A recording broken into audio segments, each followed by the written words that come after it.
Cordial saludo para todos. Bienvenidos a este gran recurso que les dará la importancia de cómo crear habilidades en competencias comunicativas relacionadas a la educación superior, promoviendo actividades de acompañamiento personalizado y apoyo para estudiantes de educación superior.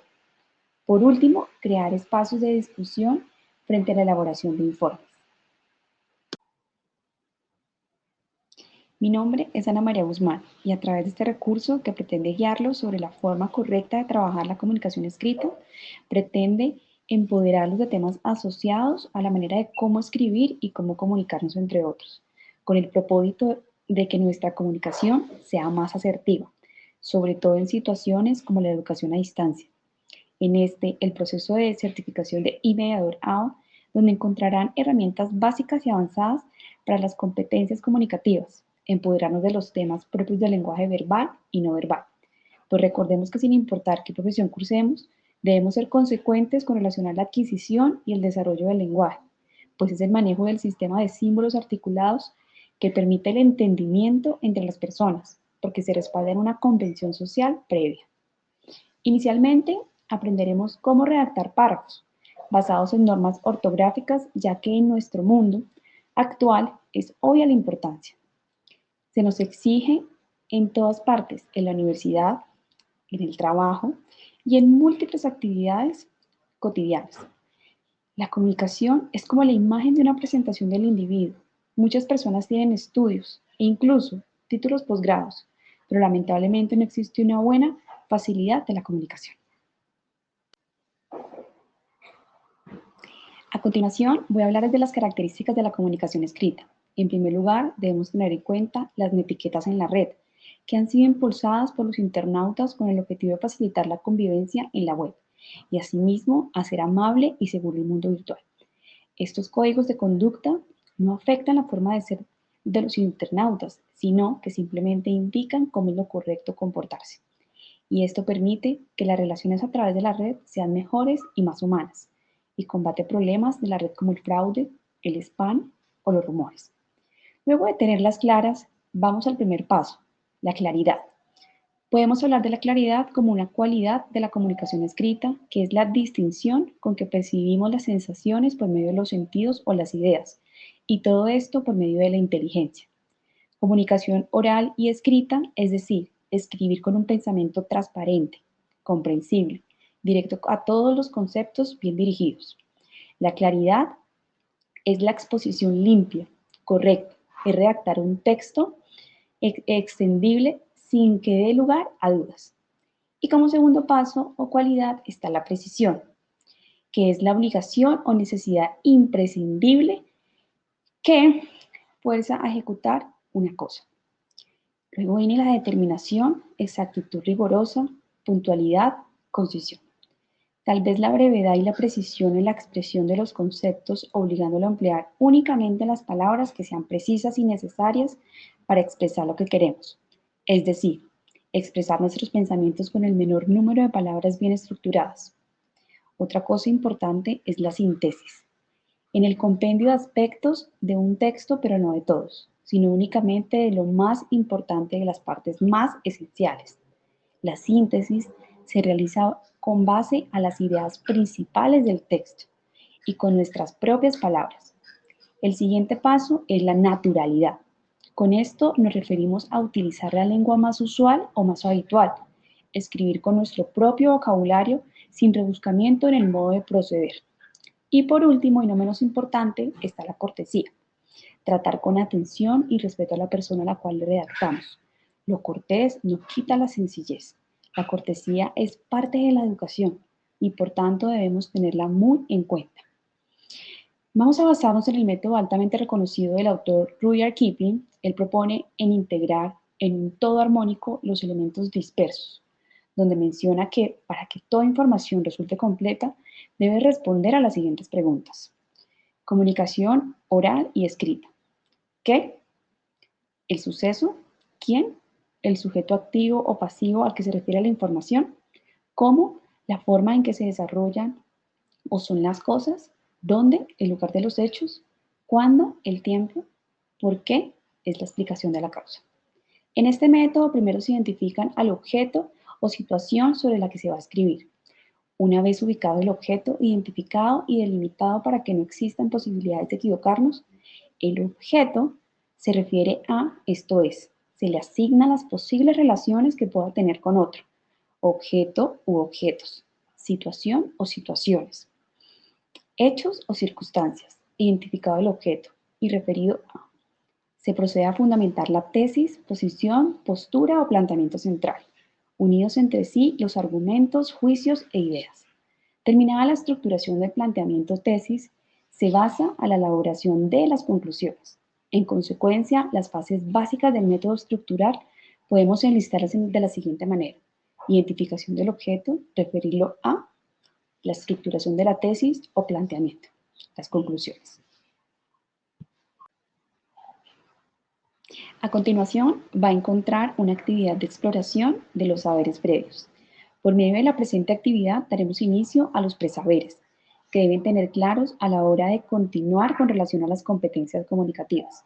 En este caso, vamos a relacionarla con el informe, que es un texto en el que se exponen hechos o datos comprobables sobre una persona, su capacidad, su salud, su experiencia profesional, o sobre asuntos de la vida diaria. Generalmente el autor de un informe se dirige a un destinatario individual o colectivo que ha de valorar la información recibida con el fin de tomar una decisión o actuar en un determinado sentido. El lenguaje se caracteriza por su lenguaje claro, conciso y objetivo. Cuando el autor incluye valoración u opiniones personales, debe distinguirlas claramente de los hechos objetivos, pues se debe a toda costa evitar el sesgo en el caso de los informes. Son comunicados que pueden variar desde lo más simple hasta aquel que cubra requisitos más formales. Ayudar a las personas a comprender el ambiente de la institución a la cual pertenecen o tienen algún vínculo. De igual manera, son el material que ayuda a funcionarios para la toma de decisiones. Antes de redactar cualquier informe se debe tener en cuenta quién lo va a hacer, qué uso va a tener. Los lectores podrían ser colegas técnicos, especialistas en actividades técnicas relacionadas, gerencia de línea, administrativos y demás.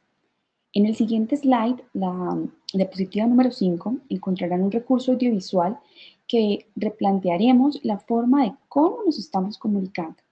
Los invito a seguir el tema. A continuación, les voy a contextualizar acerca de la manera correcta de realizar un informe y los elementos que debe contener. Les sugiero que lo escriban, puesto que la siguiente actividad dará cuenta de la exposición que plantee los elementos centrales del tema, y es una estrategia didáctica. Los informes presentan formas diversas, pero básicamente contienen los siguientes elementos o un título extenso y suficientemente informativo o una introducción en la que se especifica el objeto de estudio, así como los objetivos y características de la investigación que se ha llevado a cabo, o el cuerpo del informe, en el que se detallan, ordenan y rigurosamente los resultados de la investigación, o finalmente las conclusiones, o simplemente las sugerencias del autor. Los informes son comunicados que pueden variar desde lo más simple hasta aquel que cubra requisitos más formales. Ambos tienen como propósito ayudar a las personas a comprender el ambiente de la institución a la cual pertenecen o tienen algún vínculo. De igual manera, son el material que ayuda a funcionarios para la toma de decisiones antes de redactar cualquier tipo de informe que se debe tener en cuenta. A continuación, estos puntos importantes que debemos tener presentes a la hora de realizar un informe. ¿Quién lo va a hacer? ¿Qué uso va a tener? Los lectores podrían ser colegas, técnicos especialistas en actividades técnicas relacionadas, gerencia de línea, administradores, y los posibles usos son servir como base para emprender una acción, establecer la prioridad sobre un descubrimiento, estimular el interés en un tema, reservarlo para uso futuro. De una manera general podemos decir que existen dos tipos de informe, el informe administrativo y el informe científico. Luego de tener claro cuáles son los pasos que engranan un informe, pasaremos a la siguiente actividad, donde se exponen elementos importantes del tema y tiene una estrategia didáctica. En el siguiente recurso encontrarán conceptos importantes para ser tenidos en cuenta a la hora de realizar su informe y un claro ejemplo de lo que debe contener. El tema principal es cómo se realiza el informe administrativo e informe científico. Voy a tratar de ser lo más clara posible en esta parte, ya que es muy importante distinguir en ambos casos. El informe administrativo es el instrumento típico de la comunicación ascendente, descendente u horizontal, que se emplea en el sector interno de las organizaciones y hacia afuera de estas. Estos informes pueden ser emitidos de una forma periódica, cada mes, cada año, etc., o de forma esporádica, respondiendo a la necesidad de información de un superior. Este comunicado no es muy extenso, por lo general es concreto y objetivo, prevaleciendo la claridad y veracidad, informando los acontecimientos ocurridos y llegando a una conclusión por parte que emite el informe. Y posiblemente se emita también una sugerencia de solución al problema, si es que éste existe. Bueno, ahora continuamos con el informe científico. Este tipo de informe se caracteriza por ser detallado y por lo general extenso, por lo que consta de varias partes para lograr su cometido.